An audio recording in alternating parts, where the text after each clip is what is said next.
Hi, I'm David Coulon. I'm the media specialist at CIHR, the Canadian Institutes of Health Research. Today we are going to discuss about inflammation in chronic disease.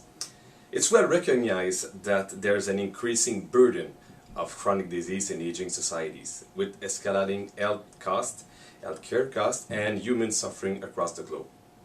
Research over the past decades has shown that inflammation plays a major role in chronic disease. To talk more about this topic, I have two important guests today with me. First, I'd like to introduce Dr. Jane Aubin. Dr. Aubin is Scientific Director for the Institute of Musculoskeletal and Arthritis. Hello, Dr. Aubin. Hello. Et le Dr. Marc Ouellette, Dr. Ouellette, qui est le directeur scientifique de l'Institut des maladies infectieuses et immunitaires. Bonjour, Dr. Aubin. Bonjour, David.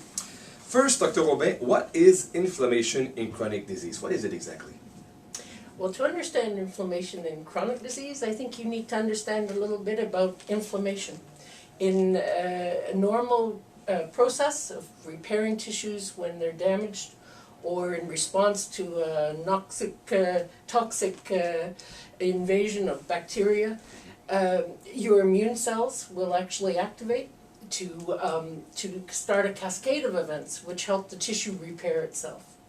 What happens in chronic disease, inflammation in chronic disease, the inflammation persists and the tissue damage, the tissue repair cannot keep up with the tissue damage. So you have a long-term consequence of a damaged tissue from the inflammation process itself. Yeah, of course. Et Dr. Ouellette, justement, quels sont les effets ou les conséquences de l'inflammation liées aux maladies chroniques sur la santé en général des gens? Oui, très bien. Comme le docteur Aubin disait, en fait, donc cette inflammation-là, elle commence à être aiguë et ensuite elle peut devenir chronique.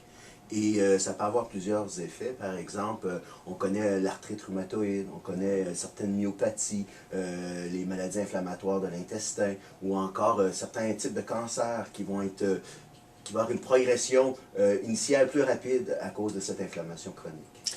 Let's talk about treatment, Dr. Aubin. So, how do we treat inflammation in chronic disease? There are many approaches to treating inflammation in chronic disease, including treating the symptoms, the pain that is involved in inflammation. There are many well-known drugs. Non-steroidal anti-inflammatory drugs are used across many chronic conditions that result from inflammation. That kind of drug really works to try to block one of the chemicals, prostaglandins, that are going to exacerbate the inflammatory condition. There are other kinds of treatments like hot and cold therapy, which many patients use to try to control the symptoms. There are corticosteroids, which also target some of the immune cells and other chemicals that are produced. So many different ways, including some new emerging therapies based on our increased understanding of different parts of the inflammatory response. So this is the treatment part. Let's talk about the research part. Alors, Dr. Ouellette, pourquoi la recherche est-elle si importante? Ouais. En fait, dans le processus inflammatoire, il y a des étapes encore qu'on ne comprend pas très bien. Donc, il faut augmenter nos connaissances. Une fois qu'on va augmenter nos connaissances, on va pouvoir interagir, on va pouvoir intervenir pour mieux contrôler cette inflammation chronique qui fait une progression de la maladie. Donc, en étant capable de la retarder ou de la diagnostiquer, on va pouvoir effectivement avoir un contrôle sur un mal sociétal. On se donne du temps, donc.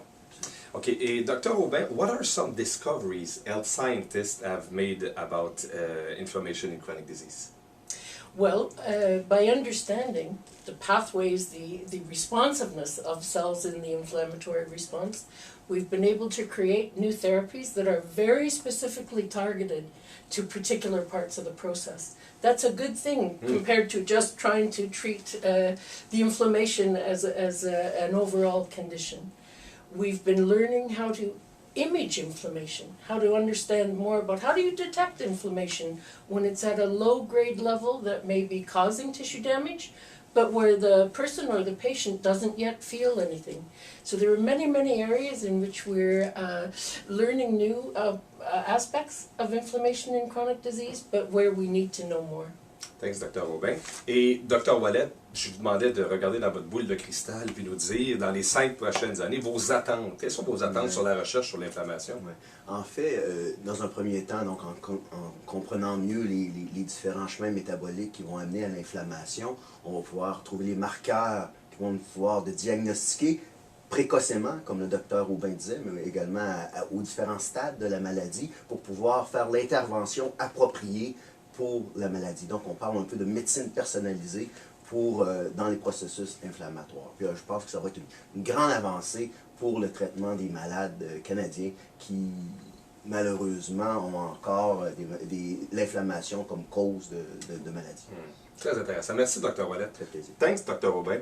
So this was a little video. I hope you've learned more about inflammation in chronic disease, and I invite you to watch other video on interesting stories about the Canadian Institute of Health Research. Thank you. Merci.